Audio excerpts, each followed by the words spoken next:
dit, et puis dans cet état-là, non mais c'est pas vrai ça, non mais... Et quand je reviens, et vous savez, moi quand j'ai parlé comme ça, mais j'étais tellement convaincue de ce que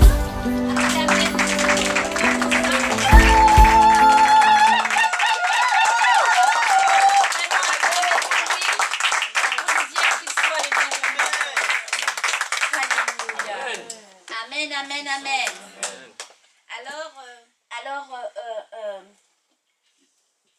je veux revenir encore un petit peu en arrière, parce que c'est vrai que nous avons parlé de cette foi que Job avait. Il était un homme intègre, il craignait Dieu, hein, et il avait entendu parler de Dieu, et sa foi était bâtie sur le entendu, le fait d'avoir entendu parler de Dieu. Mais il n'avait pas encore expérimenté Dieu. Il avait seulement entendu parler de Dieu.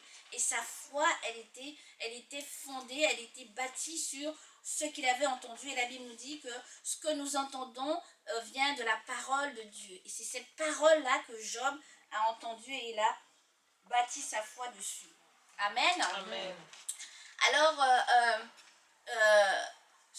le dimanche d'après, le Seigneur m'avait transmis un message pour nous dire que l'histoire de Job, c'est l'histoire de Job. Voilà. Mais que, où en est, nous, notre foi? Alléluia. Dieu, au travers de l'histoire de Job, est en train de nous parler personnellement parce que il veut écrire notre histoire. Pas l'histoire de quelqu'un d'autre, mais notre histoire, ce que nous allons avoir comme expérience avec lui. Et quelle attitude que nous devons avoir lorsque nous allons avoir les épreuves. Amen. Ensuite, le dimanche d'après, nous avons parlé de la souffrance. C'est-à-dire que dans l'épreuve, nous souffrons. Et nous avons vu aussi et partagé aussi hier pourquoi nous souffrons. Nous souffrons parce que nous refusons l'épreuve. Mais Dieu ne nous a pas donné la souffrance. Il nous a simplement donné une épreuve que nous acceptons ou pas. Et nous allons aller aussi vers le Seigneur pour lui demander aussi, Seigneur, est-ce que cela vient de toi ou pas? Parce que ce matin, le Seigneur me dit, mais moi, je ne tente personne. Voilà, je ne tente personne. Et donc, si tu te retrouves dans une situation, dans une difficulté, parce que tu as péché, voilà, et bien tu mangeras les conséquences de ton péché. Voilà, mais le Seigneur nous a donné cette possibilité, ce privilège de revenir à lui en lui demandant pardon parce qu'il a été sur la croix justement pour que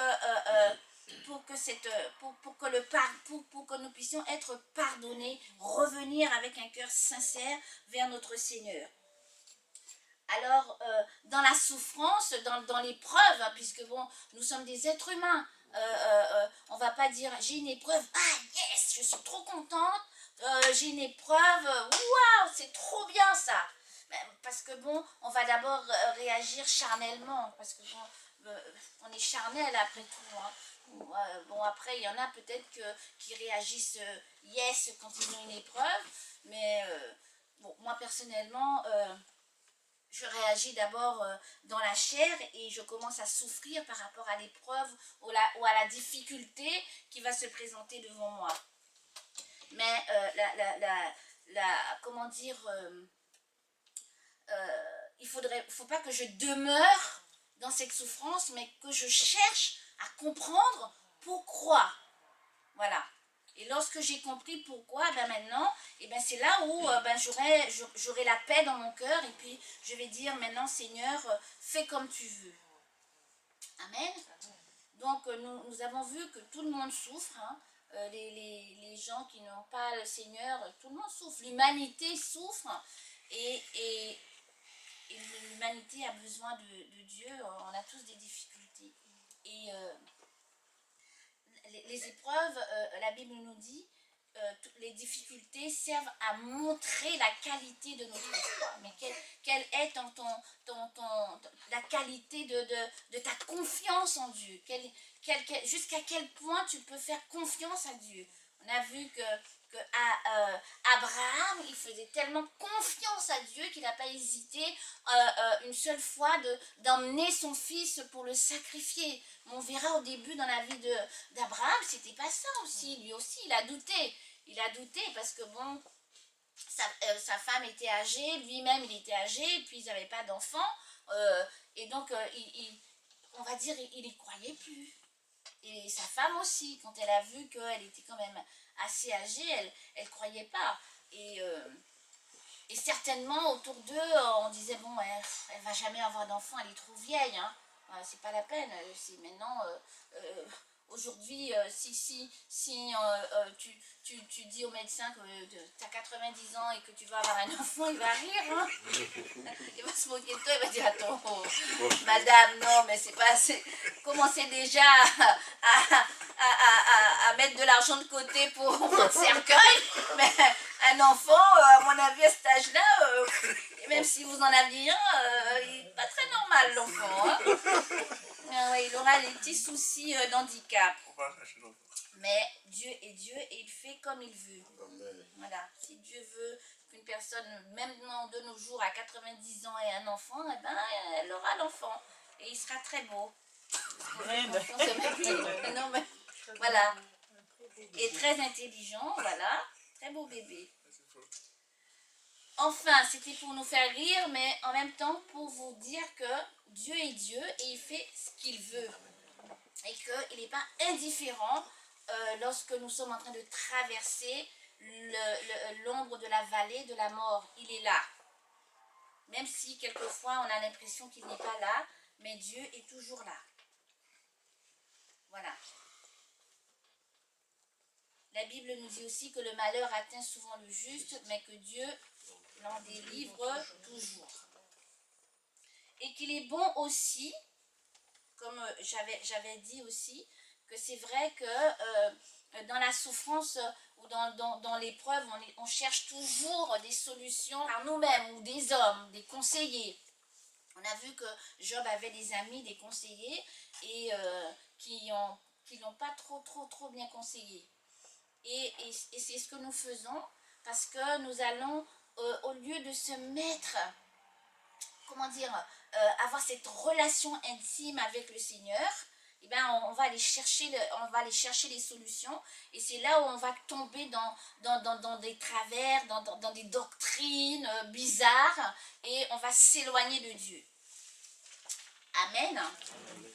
Et donc, pour finir tout ça, le Seigneur nous a dit que si nous sommes dans la souffrance, qu'est-ce que nous devons faire? Qui c'est ce qui s'en rappelle? Alors, dans Jacques 5, 10, verset 10, il a dit quoi?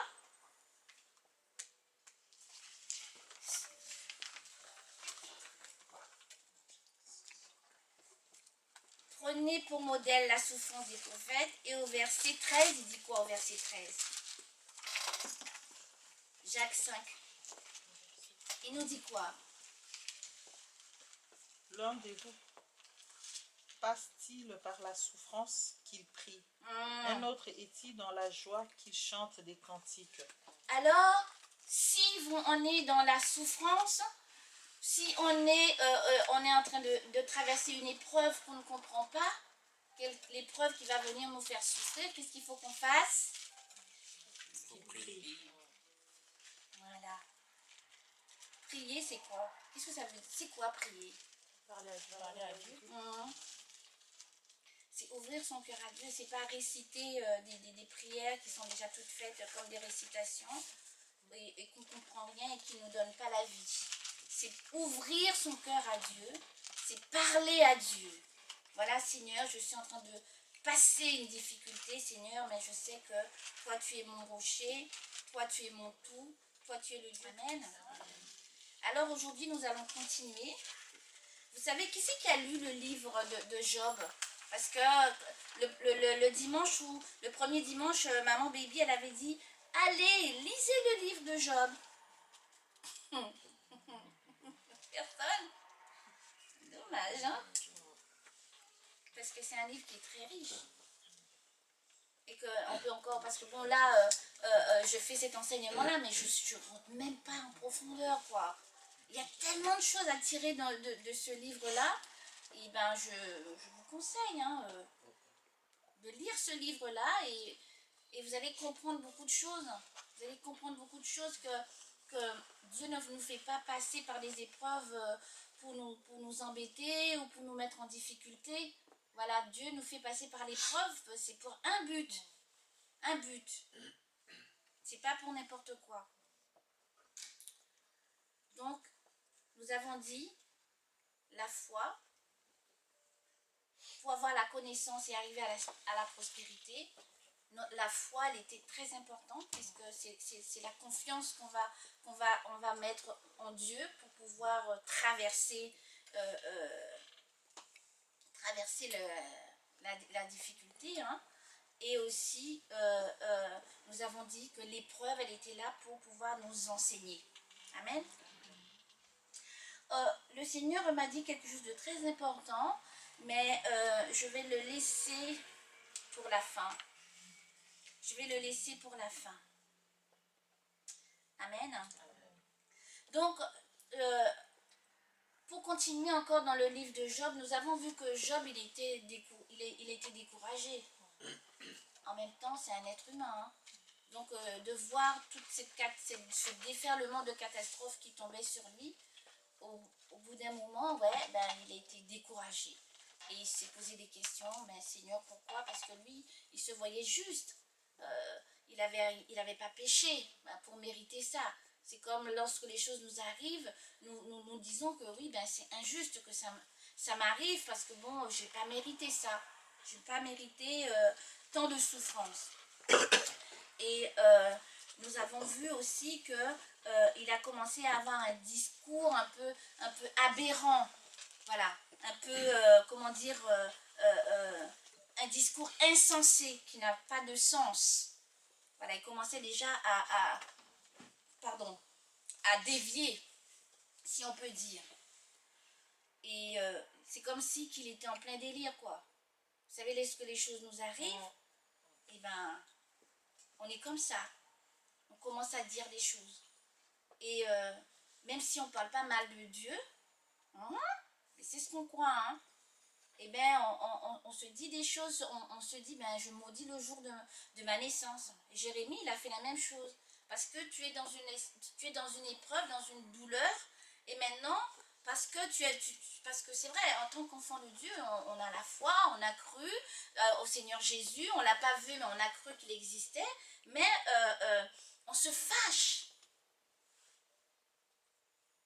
par rapport à la situation même.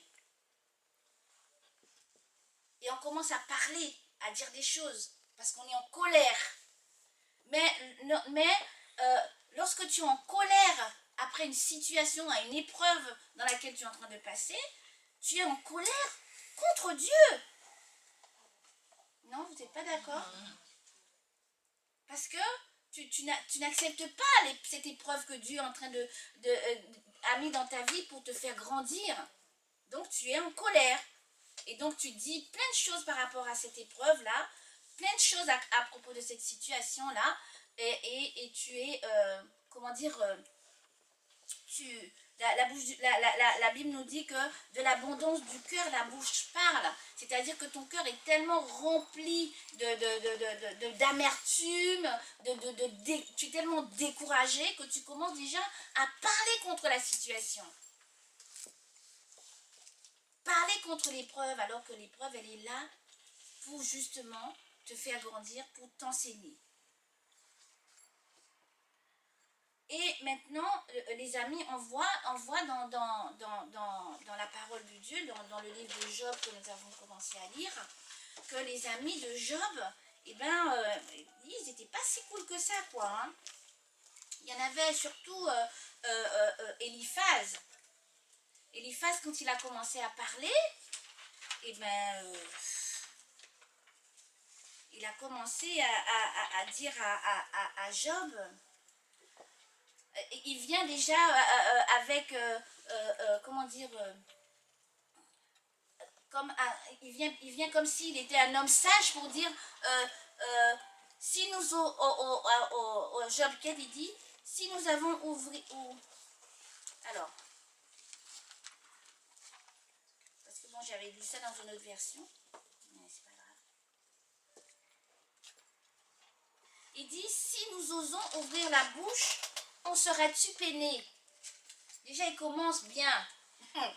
Voilà. Donc, tu es en train de souffrir, tu es en galère, ton âme ton âme est touchée, tes émotions sont touchées, ton être est touché, et lui, maintenant, il vient pour te donner des conseils. Tes amis viennent pour te donner des conseils, il dit, et il vient pour te dire, oui, est-ce que si on ouvre la bouche, tu seras peiné? Bon, ben, parle, on t'écoute, hein? Et c'est là qu'il commence à dire à Job, voici, tu as souvent saigné les autres, tu as fortifié les mains languissantes, tes paroles ont révélé ceux qui ont relevé ceux qui chancelaient. Ben, il a commencé à dire à Job toutes ces choses-là, quoi. Mais voici, bon, tu es dans l'épreuve, mais bon, quand même, tu chantes à l'église, tu parles, tu portes la parole, tu vas consoler les frères et sœurs qui sont en difficulté. Mais alors maintenant que tu es atteint, hein, tu te troubles. Ta crainte de Dieu n'est-elle pas ton soutien? Vraiment, quand j'avais lu ça la première fois, je me suis dit, waouh, c'est bien ce qu'il lui dit quand même. Non, mais c'est vrai, hein. Il est en train de le rappeler, quoi, pour lui dire, mais vas-y, quoi. Mais non, tu es qui pour parler comme ça? Parce que toi, tu n'es pas dans l'épreuve, tu ne sais pas ce que la personne est en train de vivre, tu sais pas ce qu'elle est en train de souffrir. Si tu veux, c'est pour cela que dans l'épreuve, il faut qu'on puisse savoir s'entourer de bonnes personnes. Tu t'entoures pas du tout, quoi. Tu t'entoures avec le Saint-Esprit. Parce qu'il est le seul conseiller qui peut nous soutenir et qui peut venir apporter cette paix-là dans notre cœur lorsque nous sommes dans les difficultés, lorsque nous sommes dans l'épreuve. Il n'y a que le Saint-Esprit qui peut venir mettre son baume et venir nous consoler, venir essuyer nos larmes, venir nous parler, venir nous dire des choses qui sont bien.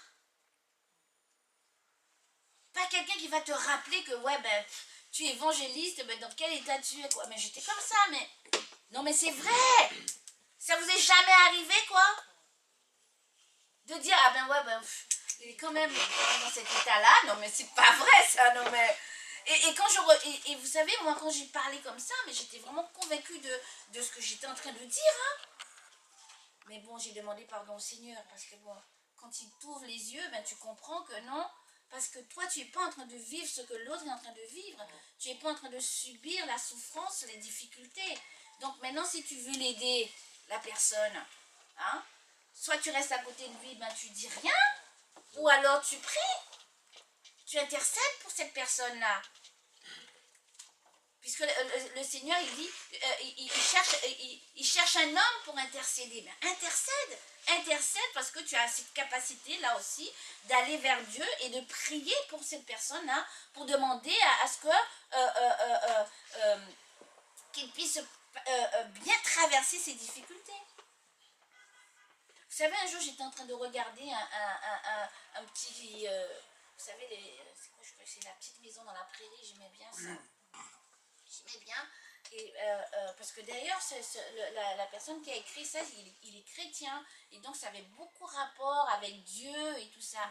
Et un jour, il y en a un qui tombe malade. Et ils vont voir le curé ou le pasteur, et puis qui dit oui, mais vraiment, il faut vraiment qu'on prie pour que Dieu puisse enlever cette épreuve, parce qu'il est, il est beaucoup dans la difficulté, il n'est pas bien, vraiment, qu'il faut que Dieu enlève l'épreuve. Et le curé lui a dit, mais non, nous n'allons pas prier pour que Dieu enlève l'épreuve, nous allons prier pour qu'il puisse bien traverser cette épreuve. Voilà. Donc souvent, ben, c'est vrai, hein, on prie pour que Dieu enlève l'épreuve. Non, parce qu'il faut que c'est un passage obligatoire. Oui, mais tu peux prier parce que Parce que pour que Dieu puisse le fortifier dans cette épreuve, pour qu'il puisse continuer, pas baisser les bras, pour que sa foi soit affermie, pour qu'il puisse faire confiance encore à Dieu, pour qu'il puisse pas détourner son regard du Seigneur, qu'il puisse pas changer de route, mais qu'il puisse rester avec le Seigneur. Donc, Eliphaz, l'ami de Job, a commencé à parler, parce qu'il croyait qu'il était un bel orateur, il a bien parlé, mais ce qu'il était en train de dire, c'était très dur et très sévère. C'était un jugement qui portait sur la vie de Job. Et on voit que dans tout le livre de Job, quasiment, les amis, eh bien, ils n'ont pas arrêté de parler, quoi. Ils ont fait que ça. Ils ont parlé, chacun a donné son point de vue. Voilà. Chacun a donné son point de vue sans chercher à savoir ce qui se passait réellement. Et ils ont même dit que, bon, bah, à Job, au bout d'un moment, mais moi, attends, t'as péché, quoi. C'est pas possible que tu sois dans cet état-là. Ah non, c'est pas possible. Tu vois? Ah ben oui, attends, on va commencer. Mais c'est ce qui se passe dans la vie, dans nos vies en tant que chrétiens. Quelque chose, on est dans une épreuve, et bien on va commencer à chasser les démons, mais sans discernement. Sans discerner, vraiment, est-ce qu'on doit chasser les démons ou pas? Seigneur, est-ce que ça vient de toi? Jamais on lui a posé cette question. Jamais. Moi quand je traverse une épreuve, je demande au Seigneur au moins si c'est pas 100 fois. Est-ce que c'est de toi? Franchement, il me montre que c'est de lui, je retourne encore. Je fais Gédéon.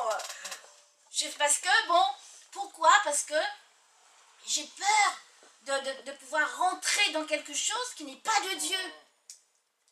Mais mes amis, Dieu il parle. Le Dieu qu'on est en train de prier, là, il est vivant, il parle, il entend, il est le Tout-Puissant et il peut nous comprendre, il n'est pas indifférent. Alors si tu vas demander à Dieu, est-ce que c'est de toi, est-ce qu'il va rester sans te répondre? Vraiment, on n'a pas le même. Hein? S'il fait ça, il va toujours te répondre.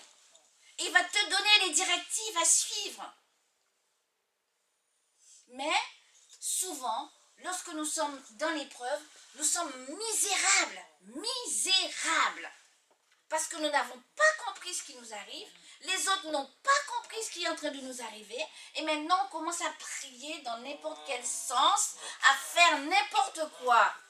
Alors que cette épreuve-là, tu dois la passer parce que Dieu est en train de t'amener à quelque part. Amen. Amen. Donc les jugements, avant de pouvoir juger la vie de quelqu'un ou les domaines dans lesquels il est en train de traverser, les difficultés qu'il est en train de traverser, eh ben, nous devons poser la question à Dieu. Amen. Amen. Il y a une fable de La Fontaine, j'aime bien cette fable, je l'ai notée pour vous. Il dit l'ours, c'est le titre, c'est l'ours et l'amateur de jardin. Je ne sais pas si vous avez appris ça à l'école. Mais j'aime bien les fables de La Fontaine. Hein. Je crois bien qu'il était chrétien aussi. Hein. Parce que des fois, quand il dit des choses, franchement, il dit « Rien n'est si dangereux qu'un ignorant ami. Vaudrait mieux un sage ennemi. » Donc, un ami, mais il est ignorant. Donc après, si tu es un sage ennemi, c'est quand même mieux pour toi d'avoir un sage ennemi qu'un ami ignorant. Hein? Parce que l'ignorant, ton ami, il est ignorant, il ne va pas te donner des bons conseils. Ah oui, c'est dangereux.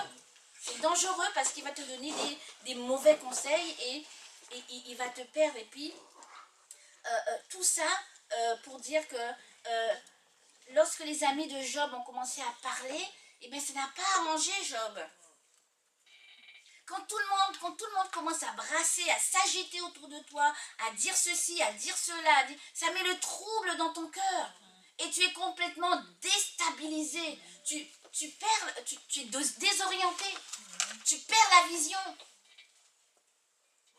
Parce qu'ils viennent avec des conseils qui vont venir maintenant perturber ta vie et comment dire, te dévier du chemin sur lequel le Seigneur veut t'emmener. Amen. Amen. Est-ce que ça va? Amen. Est-ce que tu es dans l'épreuve? Amen. Alors nous devons nous poser la question, mais dans l'épreuve, qui nous entoure? Vous savez, lorsque vous êtes dans l'épreuve, vraiment, ne vous confiez pas à n'importe qui, parce que c'est trop dangereux. Trop dangereux. N'allez pas vous confier à plusieurs personnes. Donc tu vas aller dire ça, tu vas aller dire ça à lui, ça à lui, ça à lui. Et chacun va faire son mixage et vont te donner des conseils. Eh bien fais ça, va là, dis ça. Mhm.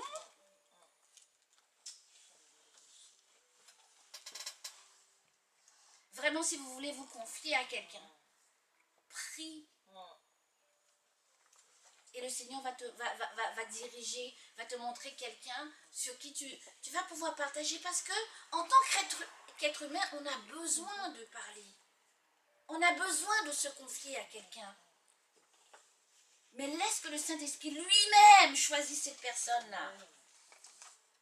Et vous savez, moi, ce que j'ai compris avec le Seigneur, même lorsque le Seigneur...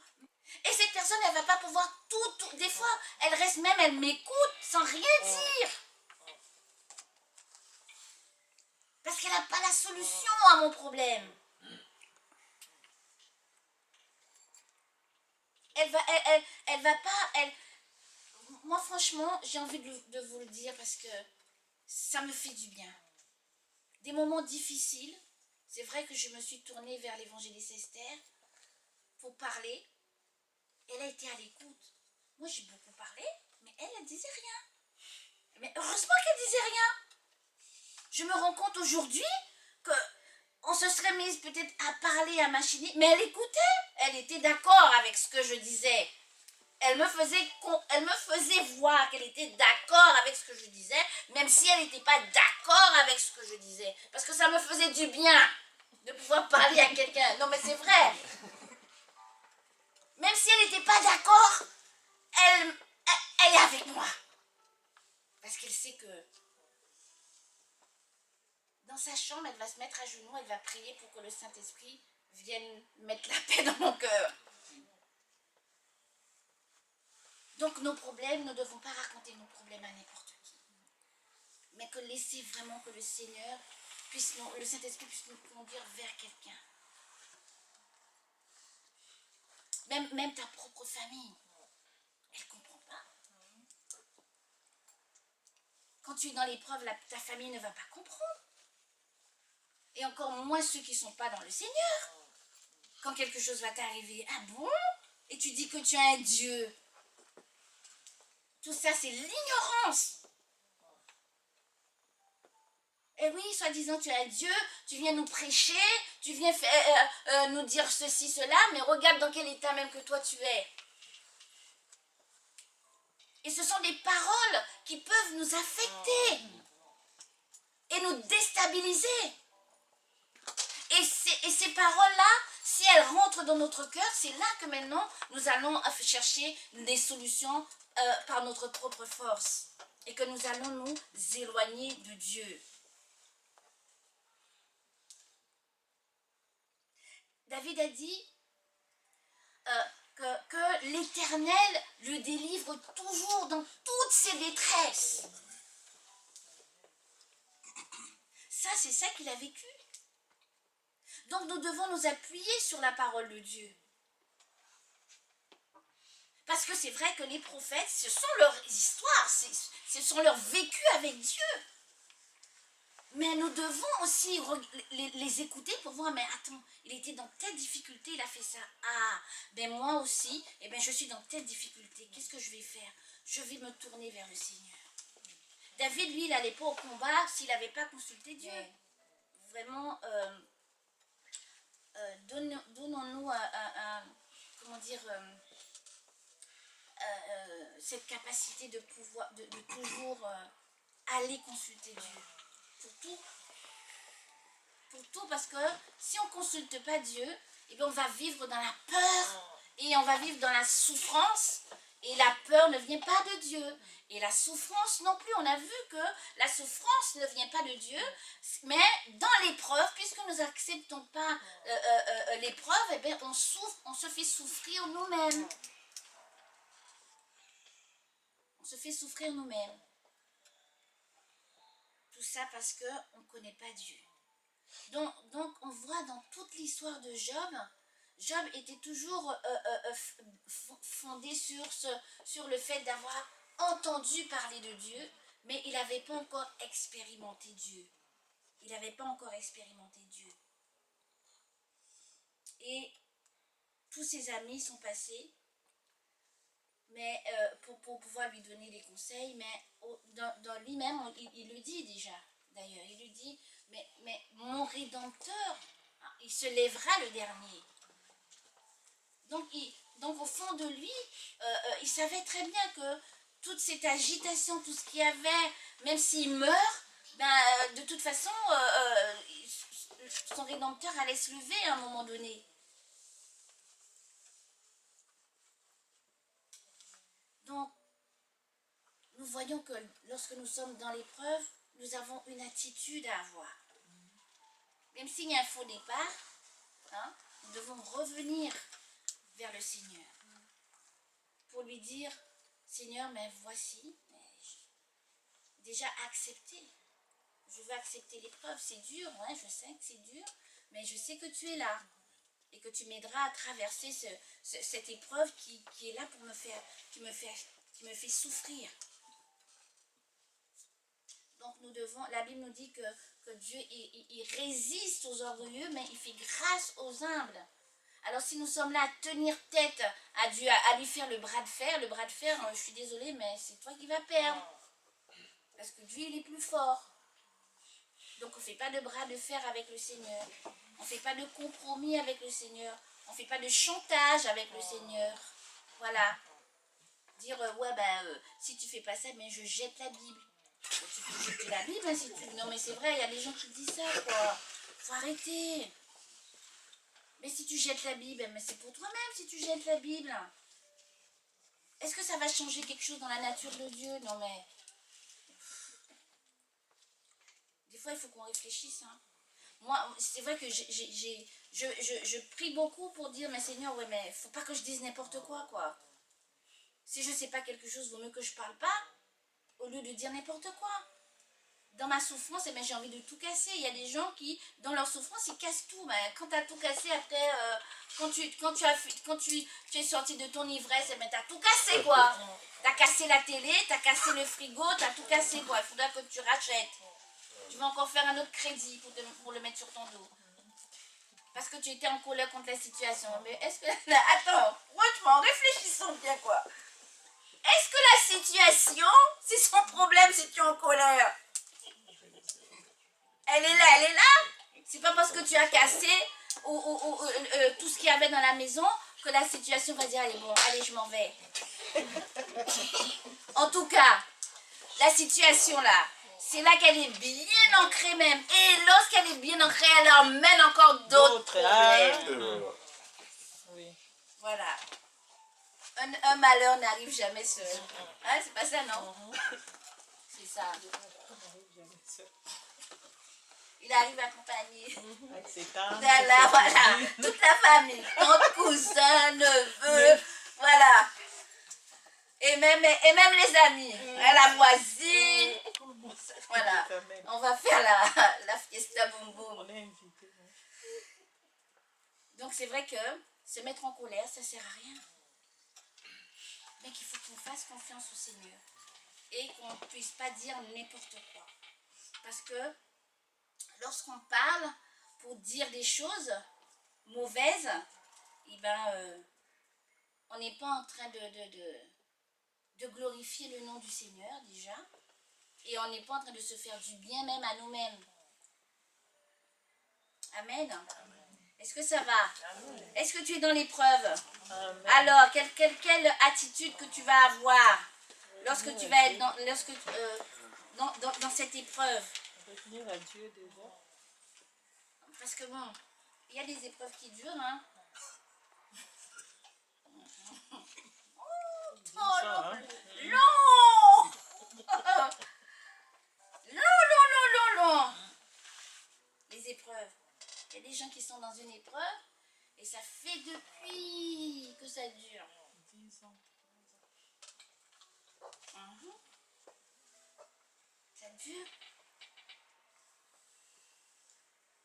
Mais quelle attitude que tu vas avoir dans cette épreuve? Comment dire, quelle promesse que Dieu t'a fait et qui tarde. Il est dit dans Habakkuk, même si cela tarde, attends-la certainement. Certainement, le certainement là. C'est ça, hein? Certainement, elle s'accomplira. Mais toi, tu veux qu'elle s'accomplisse tout de suite. Parce que tu as déjà vu que bon, la promesse que Dieu m'a faite, elle n'est pas encore là, mais bon, il me manque ça, il me manque ça. Et l'évangéliste, elle a dit quelque chose la dernière fois, elle a dit, mais ta souffrance, elle commence à parler. Parce que il te manque la chose que Dieu t'a promis, tu as fait de ça une souffrance, et maintenant la souffrance là, elle commence à te parler. C'est plus le Saint-Esprit qui te parle, c'est ta souffrance qui te parle. Ta souffrance te dit, ben tu vois, et ben si tu l'avais, ça, cette promesse que Dieu t'a faite, et bien franchement, les gens ils verraient, c'est surtout que ton Dieu il est capable. Alors ça veut dire que tout le temps que tu n'as pas vu la promesse, ton Dieu il n'est pas capable, quoi. Que Dieu il n'est pas en train d'agir. Pendant tout ce temps-là que tu attends cette promesse-là, regarde, hein, la sœur Intel, ça fait même pas un mois qu'elle est venue à l'église, elle se marie. Oh non, mais c'est pas vrai, moi ça fait 30 ans que j'attends. Et en plus de ça, non seulement elle se marie le mois d'après, on apprend qu'elle est enceinte. Aïe, aïe, aïe, aïe, aïe. Tu commences à envier. Tu envies. Le Seigneur te dit, bon, tu vois, ben, là maintenant, tu vois dans ton cœur. Tu vois ton cœur, il faut encore faire le ménage. Il faut que ton cœur soit bien propre, bien pur. Et la Bible nous dit quelque chose, hein. Celui qui a le cœur pur, il fera quoi? Ah, faire dire le plus fort. Ah ah.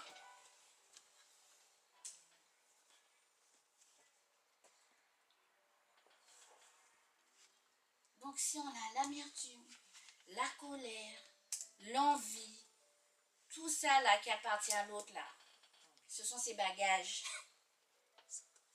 On va lui laisser tous ces bagages là et on va laisser que notre Dieu puisse venir maintenant avec sa parole, laver notre cœur, afin que nous puissions être patients. La Bible dit ça, hein? Dans Jacques.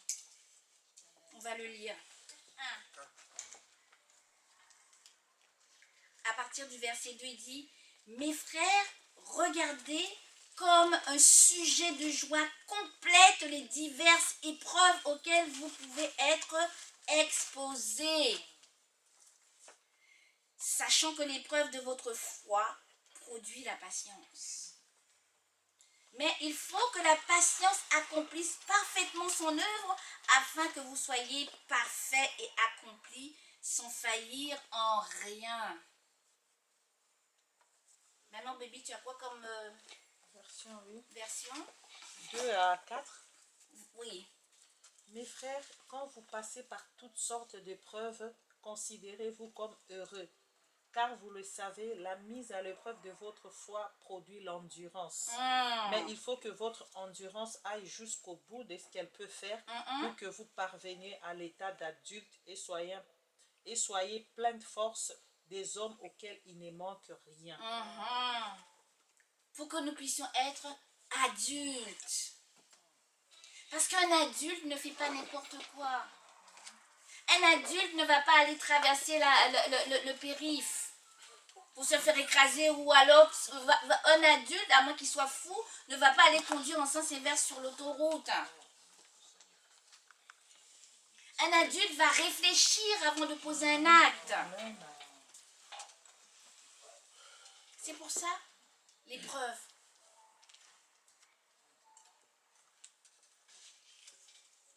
Pour nous affermir encore plus.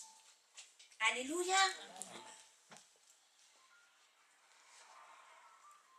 Pauvre Job, on a envie de dire. Et vous savez, dans le monde dit pauvre comme Job. Mais bon, il faut qu'ils lisent la Bible, hein. Parce qu'ils ont peut-être lu la première partie, mais pas l'autre partie. On voit que comment le Seigneur a rétabli Job dans tout ça. Donc, est-ce que ça vous fait prendre conscience? Parce que il faut que nous puissions prendre conscience que Dieu est Dieu et qu'il fait ce qu'il veut, que c'est pas lorsque nous allons avoir un comportement bizarre que ça va changer les choses. On sera obligé de subir l'épreuve jusqu'au bout. Alors que tu te mettes en colère ou pas, ça ne va rien changer. Il faudra que tu sois jusqu'au bout, que tu ailles jusqu'au bout dans l'épreuve. Et que le Seigneur puisse maintenant te rétablir si tu n'as pas lâché la main de Dieu. Comme on a chanté ce matin, Seigneur, nous voulons tenir ta main. Nous voulons tenir ta main, mais nous sommes comme les enfants. Donne-moi la main, on va traverser. Ah non, mais j'ai ma petite fille qui fait ça. Elle dit, mademoiselle, elle a 5 ans, mais bon, il ne faut pas lui donner la main. Je suis une grande fille. Ouais, mais c'est ça, viens là. On se croit des grands, mais on n'est pas si grands que ça, quoi. Dans certains domaines. Hein? Même j'ai des vies. Tu donnes la main. Voilà. Ça, c'est les enfants qui réagissent comme ça. Mais vraiment, tenons vraiment fort la main du Seigneur. Amen. Et vous savez, Job, pourquoi l'histoire de Job est bien, qu'on doit encore la lire pour rentrer plus en profondeur de ce message? Parce que Job était mal.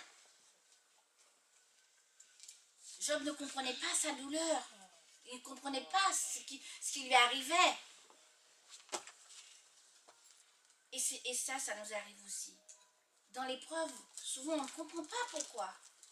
On va chercher toute espèce de solution. Mais vous savez, dans des épreuves où on a déjà frappé à toutes les portes pour trouver des solutions et qu'on ne trouve aucune solution, mais lorsqu'on se tourne vers Dieu et qu'on comprend que Dieu est le seul capable d'agir dans cette situation, et bien c'est là qu'on voit que maintenant, la main de Dieu agit. Parce que Dieu dit, ça y est, il ou elle a compris que moi je suis le maître de l'univers, je suis le Seigneur, et c'est moi qui décide, c'est moi qui ordonne. C'est moi qui ouvre et c'est moi qui ferme. Que l'homme n'a pas la solution pour ton problème, mais Dieu a la solution pour ton problème.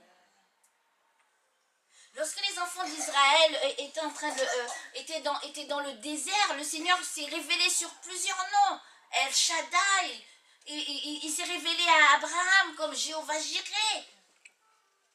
Mais aujourd'hui, il est le même. Il n'a pas changé. Jésus-Christ est le même. Jésus-Christ, il a tous ces noms-là en lui pour nous faire du bien. Tu attends quoi? Qu'est-ce que tu attends que Dieu fasse dans ta vie? Tu veux qu'il se révèle comment dans ta vie?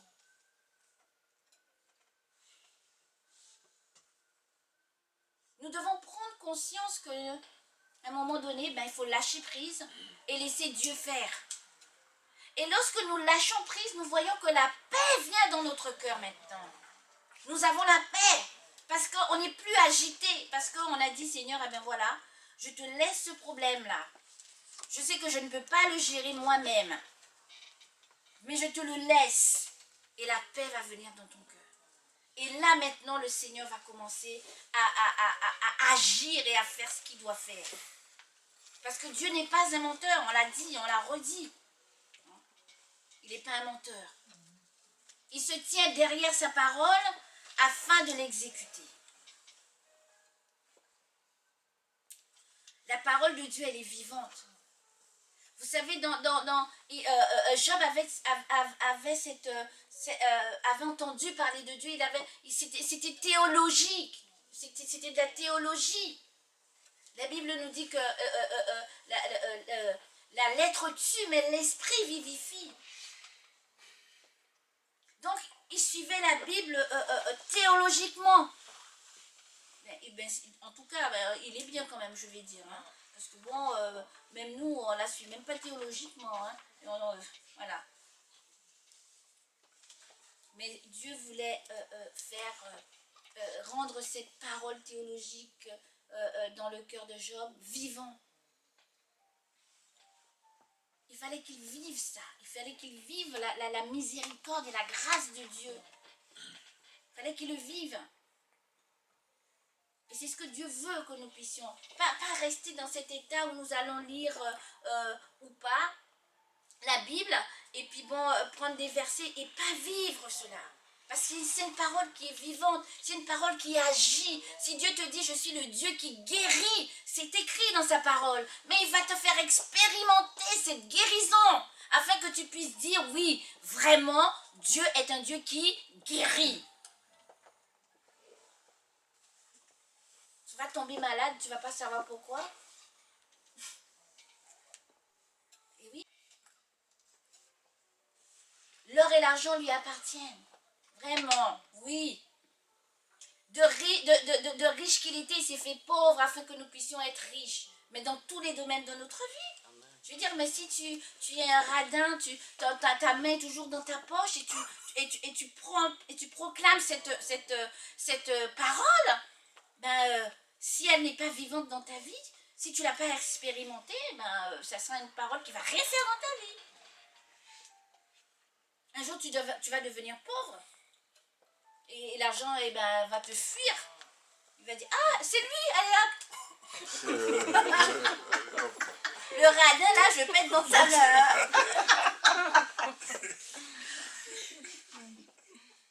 Et oui. Lorsqu'on nous dit de donner, c'est la parole de Dieu. Attends, on le dit tout le temps, mais on a même pris ça pour des slogans maintenant. Oui, tu menaceras celui qui dévore. Ben oui, on le dit, hein. Mais bon, c'est pas pour ça qu'on lui donne quand même, quoi. On a peur. Mais Dieu va t'amener dans une situation, voilà, où tu vas expérimenter le donner. Parce que c'est une parole qui est vivante. Il faut qu'à la fin, tu dis, ouais, j'ai vu Dieu. Parce que c'est pas qu'il est descendu du ciel et que tu l'as vu, hein, physiquement. Mais c'est que tu l'as vu dans ton problème. Tu l'as vu agir. Tu l'as vu ouvrir les portes. Voilà. Job, dans le Job 19, 26, vous savez, Job disait ceci, qu'il serait satisfait qu'au moment où à sa résurrection, il verrait Dieu. Voilà, c'est ça, lui, il croyait ça. Que lorsqu'il va mourir, il va ressusciter, et il verra Dieu. Il parlait comme ça avec ses amis. Mais il ne savait pas que, non, là sur la terre, là, tu vas voir Dieu. Tu vas voir Dieu, tu vas voir comment il est, le Dieu là. Quand tu viens tous les dimanches, tu viens chanter, amène-moi dans une autre dimension, hein, fais-moi voir ta gloire. Voilà, toutes ces choses-là qu'on chante là, mais on le chante même sans conviction. Mais quand il va t'emmener dans une autre dimension, tu crois qu'il va le faire comment? Pour t'emmener dans une autre dimension. Quand tu es en train de monter des escaliers, est-ce que tu ne fais pas un effort pour soulever ton pied pour monter sur une autre marche? Et oui, il va passer par l'épreuve pour t'emmener dans une autre dimension. Voilà, et plus l'effort est grand, et bien plus la dimension sera grande. Plus l'épreuve est grande, plus que tu vas monter haut dans ta dimension. Mais quelle sera ton attitude? comment on voit Dieu, déjà? Est-ce qu'on voit un petit Dieu, un Dieu père fouettard?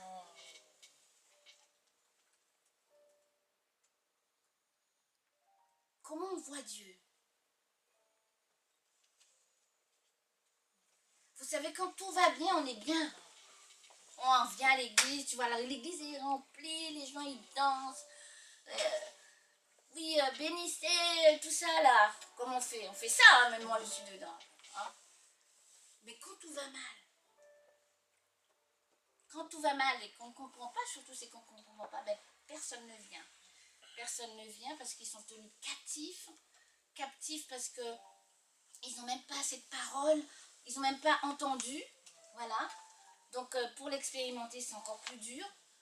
Et ils baissent les bras.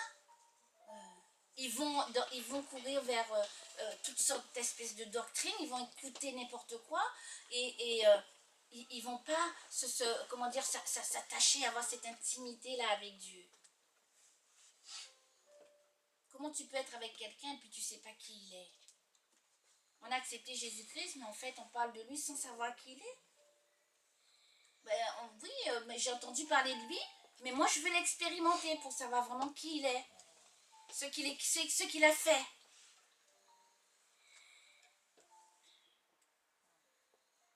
On va pas seulement voir le Seigneur dans l'au-delà. Hein. C'est aujourd'hui sur la terre, sur tout ce que nous sommes en train de traverser, c'est là que nous allons le voir. Lorsque nous aurons la bonne attitude. Parce que le Seigneur veut que nous puissions manifester, expérimenter sa miséricorde et sa grâce. Et ne pas prendre la grâce de Dieu pour faire n'importe quoi. Moi j'ai entendu ça, hein. Mais je peux pécher parce que de toute façon le Seigneur me fait grâce. Ça aussi c'est un gros mensonge, ça. Non mais franchement il faut arrêter. Nous sommes sauvés par la grâce. Donc là tu as dit, tu donnes ta vie au Seigneur. Maintenant tu vas aller violer des petits enfants. Tu vas les tuer et tu vas dire on est sauvé. Tu es sauvé. Mais où tu as vu ça où? Mais il y a des gens qui croient ça quoi.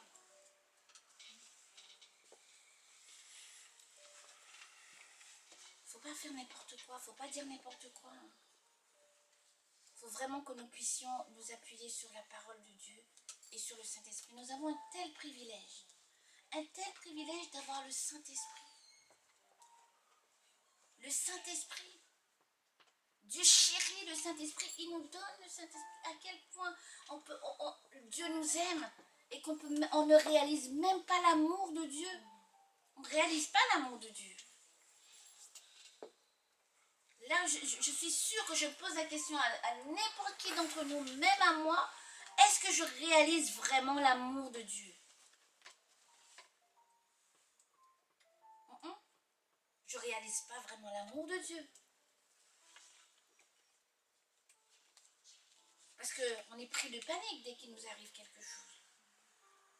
On ne va pas glorifier Dieu quand nous sommes dans le malheur. Ce n'est pas notre premier réflexe de glorifier Dieu.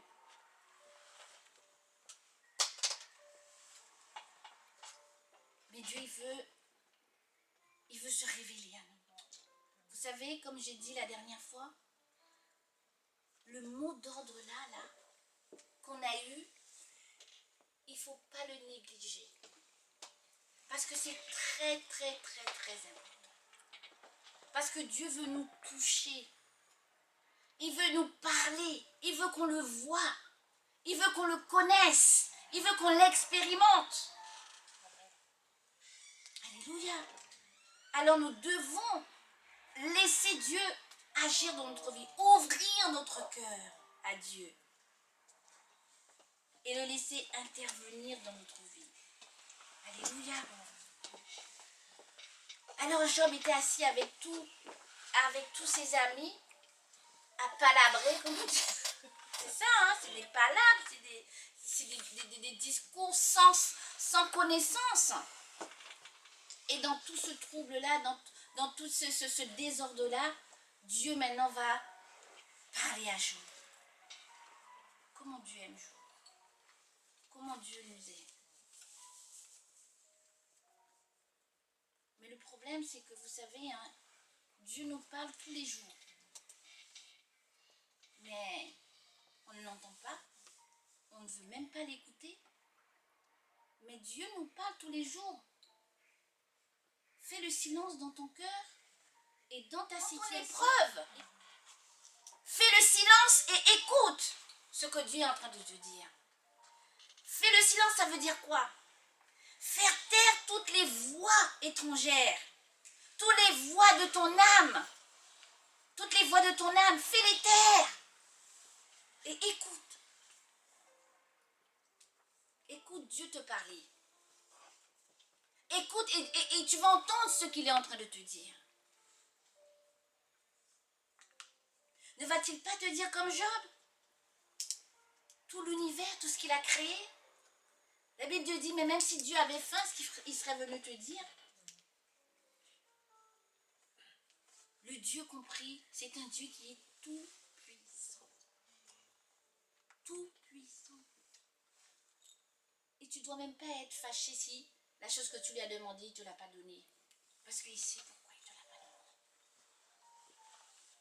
Si cette chose-là va causer ta perte, tu lui as demandé, il ne va pas te donner. Amen. Mais toi, tu es en colère. Maintenant, lorsque tu veux absolument prendre la chose, là, tu vas aller la chercher de toi-même, tu vas la prendre, tu vas commencer à souffrir et tu vas dire, ah mais Seigneur, tu aurais pu me dire. On ne fait pas ça, non? Il y a une femme, je crois que c'est une américaine, chrétienne, et elle devait épouser un homme. C'est elle qui donne son témoignage. Hein. Et donc, le Saint-Esprit lui dit, non, n'épouse pas cet homme-là. Elle a tout préparé. Elle a fait sa belle robe et tout. Elle n'a pas écouté le Seigneur. Attends. Elle a vu la belle personne, la physique, la beau, machin, là. Elle n'a pas écouté Dieu, hein. Mais on fait ça. Mais pourquoi on est comme ça, Seigneur? Elle n'a pas écouté. Le jour de son mariage, elle va rentrer à l'église pour se marier. Le Saint-Esprit lui dit non. Jusqu'au bout, il lui dit non. Elle a quand même épousé ce monsieur. Elle donne son témoignage, elle dit, mais là même, quand elle est rentrée chez elle, avec son mari, les choses ont changé. Changement de situation. C'était plus chérie, je t'aime, machin. C'était, tu as fait à manger, tu n'as pas fait à manger, paf, la paf qui part. Ah, le ménage, même si elle a fait le ménage, la maison brille, hein. Le ménage, tu l'as fait? Tu l'as pas fait? Paf! Un coup de pied, un machin. Elle a souffert. Le monsieur a commencé à la taper bien comme il faut.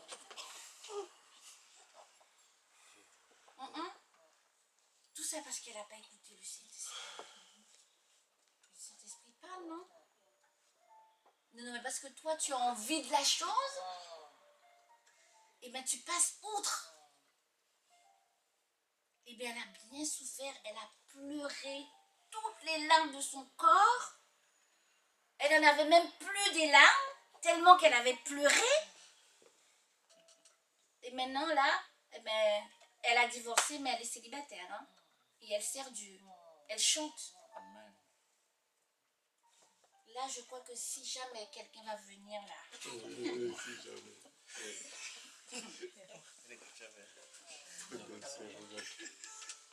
Je vais vous dire quelque chose. Hein? Les jeunes filles là. Si ta mère te dit, parce que des fois on dit, ouais, mais c'est ma mère, c'est parce qu'elle veut pas, la mère. Si ta mère te dit non, eh ben c'est non, ne fais pas. Parce que c'est inné en elle. Elle sent les choses.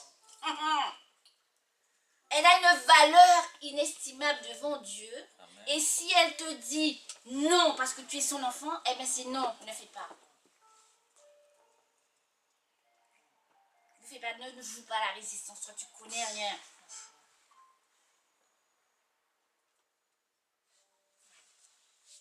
Donc lorsque Dieu nous dit non, eh bien c'est non. On doit accepter le non. Parce qu'on sait, on doit se dire que il a certainement mieux encore pour moi. Amen. Abraham, il a été sacrifier son enfant parce qu'il savait que Dieu allait faire quelque chose. Même si l'enfant meurt, il en aura un autre. Même si il meurt, il peut le ressusciter. Mais il avait cette confiance-là en Dieu pour se dire que j'ai même pas peur, quoi. J'ai même pas peur. Et là, dans ta situation, dans le trouble de ton cœur, Dieu va venir te parler. Dieu va te montrer tout l'univers, comme il a fait à Job.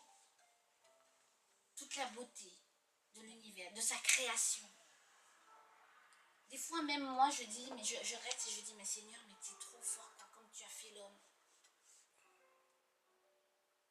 Quand on me dit que c'est un boom, je sais pas quoi là, un Big Bang, voilà, c'est ça là qui m'a créé, je dis, mais attends,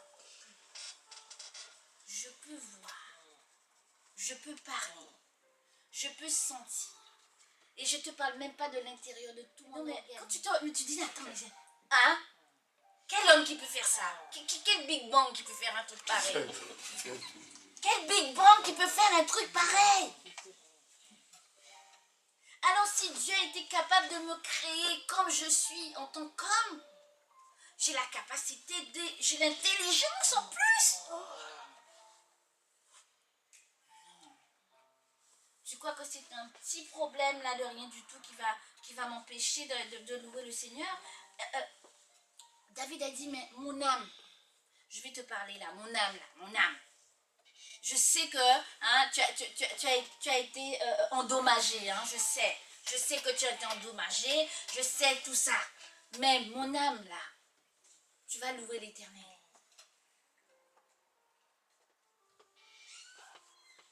C'est notre âme que Dieu veut restaurer dans tout ça. L'épreuve que nous sommes en train de passer, le Seigneur veut restaurer notre âme. Nous avons trop d'émotions. Et des émotions qui vont nous perdre bien souvent. Alors lorsque le Seigneur a montré à Job toute l'immensité de sa grandeur, il a eu une super bonne attitude. C'est comme si les écailles de ses yeux sont tombées.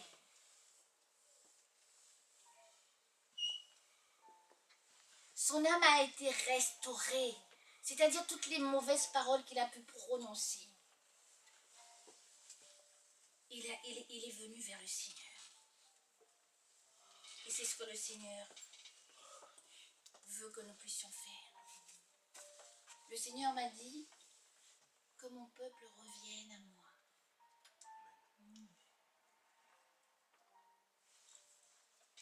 Que mon peuple revienne à moi.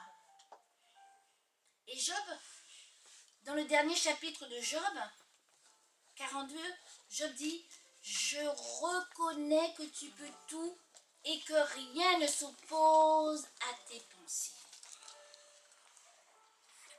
Est-ce qu'on reconnaît que Dieu peut tout? Que rien ne peut s'opposer aux pensées de Dieu, à ce qu'il veut accomplir dans notre vie? Est-ce que nos pensées, est-ce que notre pensée nous a éloignés très très loin de Dieu?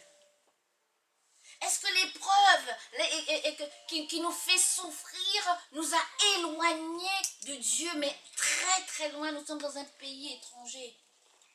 On est dans un pays étranger et en plus on ne parle même pas la langue du pays. Ça, tu es complètement perdu. Et oui, moi si on me lâche là même en Iran. En Iran? Oui, en Iran. Ayatollah. Je ne parle pas la langue. Mais je suis complètement perdue. Mais c'est ça. C'est ça l'image. On est complètement perdu. Et au verset 3, il dit, quel est celui qui a la folie d'obscurcir mes desseins? C'est le Seigneur qui parle. Qui peut obscurcir les destins avec tes paroles, négatives? Tu crois que tu vas obscurcir les desseins de l'Éternel? Il est Dieu. Et là, Job dit, oui, j'ai parlé sans les comprendre de merveilles qui me dépassent et que je ne conçois pas. Donc la chose là m'a déjà même dépassé. Réfléchissons un peu là. Parce que je sais, on passe tous des difficultés, des épreuves. Il ne faut pas que quelqu'un ici me dise tout est beau, tout est rose. Hein. Parce que tout n'est pas beau, tout n'est pas rose. Hein. Peut-être qu'il y a une petite accalmie, mais bon, le vent, il est en train d'arriver. La tempête. Quelle attitude que tu vas avoir après avoir écouté ce message-là? Comment tu vas te positionner? Est-ce que tu crois que Dieu est Dieu? Est-ce que tu crois qu'il est un demi-dieu? Est-ce que tu crois qu'il n'entend pas, qu'il ne voit pas? Est-ce que tu crois qu'il est incapable? Est-ce que tu crois qu'il est indifférent à ce que tu es en train de traverser? Quelle attitude que tu vas avoir? Quelle attitude? Alléluia!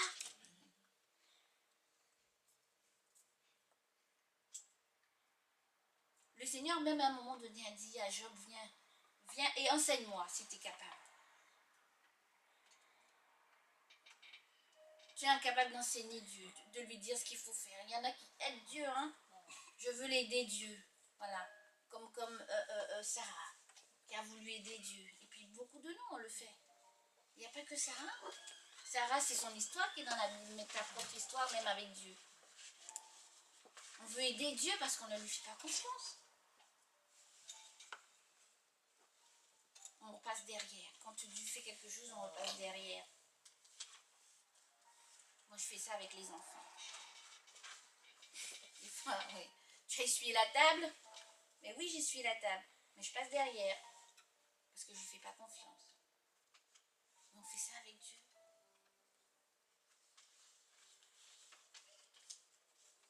Est-ce que cet après-midi, on réalise la portée de ce que Dieu veut nous enseigner? Est-ce qu'on réalise quelle position qu'on doit prendre maintenant dans l'épreuve? Ne pas prendre l'épreuve comme une fatalité aussi, hein? On peut prendre ça comme une fatalité, mais non, tu dois avoir la bonne attitude. La bonne attitude. Et vous savez, lorsque le Seigneur a parlé à Job, il lui a dit quelque chose. Il lui a dit au verset 30, je crois que c'est au chapitre 38, je ne sais pas bien sûr. Ah oui, le Seigneur a dit quelque chose à Job. Il lui a dit, chapitre 38 au verset 3, moi je l'ai lu dans une autre version, il dit « Saint terrain comme un vaillant homme ». Et dans une autre version, il a dit « Mets ta ceinture ». Mets ta ceinture. Vous savez, nous sommes des grands lecteurs de la Bible, où on trouve encore ce passage où on nous dit de mettre la ceinture à nos reins. Hein? Ouais, voilà.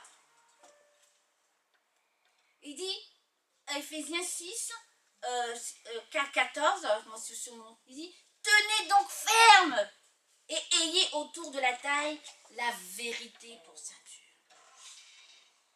Ça veut dire la parole de Dieu, tu dois la voir. Parce que la vérité, c'est la parole. C'est Jésus, c'est cette parole-là que nous devons avoir. Qui va venir pour, comme un marteau, briser les faux raisonnements, qui va venir briser tout ce qui est faux pour venir s'installer dans ton cœur. C'est quoi la vérité? La vérité, c'est que Dieu veut que je souffre. C'est ça la vérité. La vérité, c'est que Dieu veut que je sois misérable. Voilà. Ça, c'est pas la vérité. La vérité, c'est que Dieu veut que tu prospères à tous égards, comme prospère l'état de ton âme. Donc maintenant, ton âme doit être restaurée. Et lorsque ton âme va prospérer, tu pourras prospérer à tous égards. Parce que tu auras un renouvellement de l'intelligence. Une métainoïa, quelque chose qui va s'opérer dans ton âme. Qui va faire que tu ne seras plus la même personne. Que tu vas regarder les choses avec les yeux de Dieu. Ma situation, je vais la regarder avec les yeux de Dieu. Si je sais que je n'ai pas péché, parce qu'on peut aussi pécher et après se retrouver dans des histoires. Tu as été chercher le bâton pour te faire battre, on va dire. Voilà, on va dire ça. Mais si tu sais que tu n'as pas cherché le bâton pour te faire battre, et que la chose arrive dans ta vie, Seigneur, voilà, moi je veux rester ferme. Je veux te faire confiance. Je veux m'attacher à toi. C'est ça.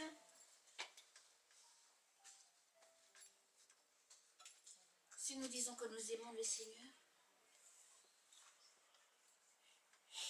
il faut vraiment que nous puissions nous attacher à lui, nous attacher à sa parole, s'accrocher à lui dans l'épreuve. C'est là, c'est à ce moment-là où l'épreuve est là, c'est à ce moment-là que tu dois encore plus t'attacher à Dieu. Plus lui dire, Seigneur, là je suis dans l'épreuve, là, mais tu iras nulle part, je te tiens fort.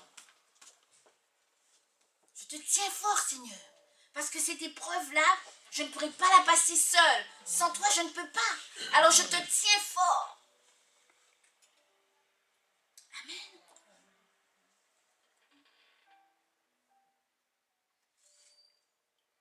Alors Job a compris tout cela. Et c'est là au verset 5 qui dit, mon oreille avait entendu parler de toi. Mais maintenant, mon œil t'a vu. Et il se repent. Il se repent. C'est pourquoi je me condamne et je me repens sur la poussière et sur la cendre. Il a compris.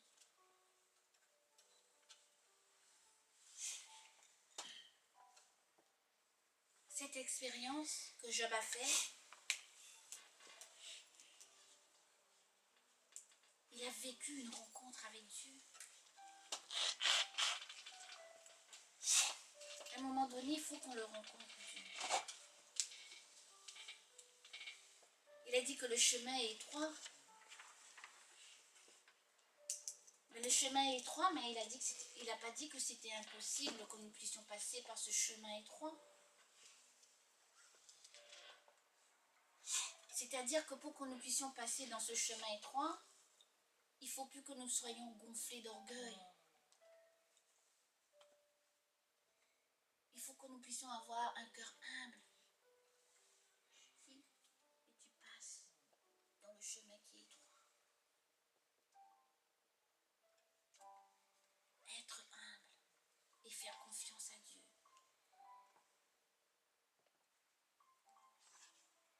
Il ne faut pas que nous puissions prendre la voie, la grande voie, la spacieuse. Voilà. Où il y a tout l'orgueil là qui se répand. Voilà. Moi, je... Tu sais, les moi-je, là, on voit bien après. Quand ils sont dans l'épreuve, comment ils sont. C'est la faute du pasteur, quoi. Je sais pas. Il n'y a pas d'onction dans l'église, là où je vais. Moi, je vous dis la vérité. Quand tu commences à rentrer dans... Tu es tellement gonflé d'orgueil. Tu es sur l'autoroute à, je sais pas combien, à 10 000 à l'heure. Hein? Maintenant, quand tu es dans l'épreuve, c'est la faute du pasteur. En général, c'est la faute du pasteur ou sa femme. Ou les deux. C'est encore mieux. Voilà. Encore mieux, hein. La femme du pasteur, là, on commence à critiquer. Voilà, parce que tu es sur la voie de la route express. Tu n'es pas dans la voie étroite.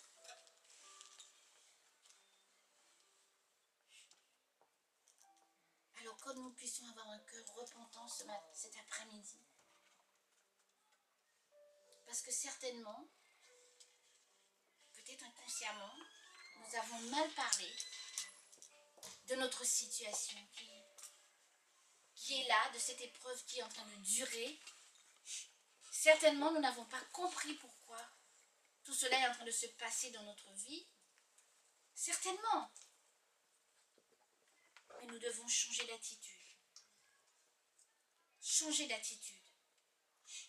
Parce que là où Dieu veut nous emmener, personne d'autre ne pourra le faire. Mais c'est toi avec Dieu. C'est ton histoire avec le Seigneur. Le Seigneur veut écrire ton histoire avec toi. Amen.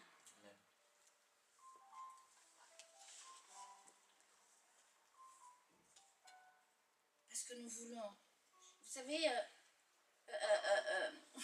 je dis Seigneur, mais bon, c'est vrai. Moi, j'aurais bien voulu te voir, moi aussi. Oui, ben, peut-être dans un domaine particulier, mais moi, nous, on voit Dieu tous les jours. Lorsque je vous vois, je vois Dieu. Tous les jours, on voit Dieu. Tous les jours, quand je me lève, on voit Dieu. Je vois ses bienfaits. Lorsqu'on dit qu'on voit Dieu, c'est pas qu'on le voit physiquement. Après, s'il a envie de te faire voir physiquement, ça c'est Dieu. Hein? S'il a envie, il a bien fait avec Moïse. Hein? Mais on le voit tout le temps. Quand tu prends ta voiture et pour aller au travail ou pour aller n'importe où, ben, tu vois Dieu. Quand tu es sur la route et que le Saint-Esprit te prévient qu'il y a un malade derrière qui va te dépasser n'importe comment, ben, tu vois Dieu.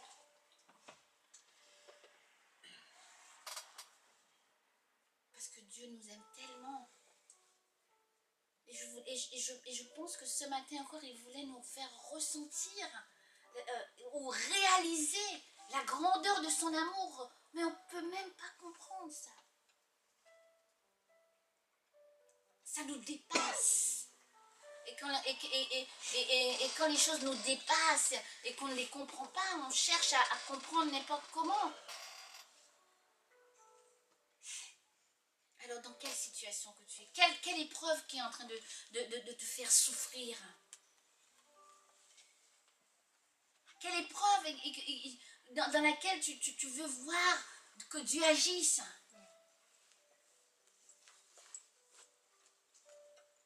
Alléluia.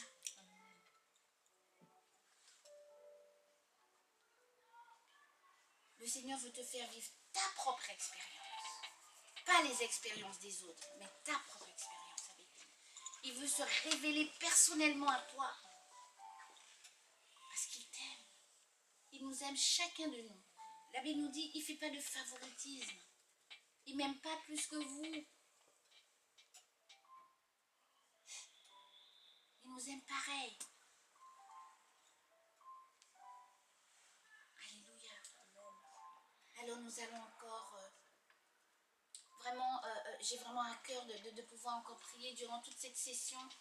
J'ai vraiment eu à cœur de prier, qu'on puisse prier, qu'on puisse demander pardon au Seigneur, parce que bon, c'est vrai, on n'a pas compris les choses qui nous arrivent et on n'a pas mesuré l'importance, la grandeur de Dieu. On ne lui a pas donné sa vraie valeur. On a sous-estimé Dieu, on a cherché des solutions auprès des hommes au lieu de chercher la solution auprès de Dieu. Mais Dieu n'est pas un menteur. Quand il fait une promesse, eh ben, il accomplit toujours. Alors nous allons nous lever et puis Shekinah va nous accompagner dans cette chanson-là. Et nous allons...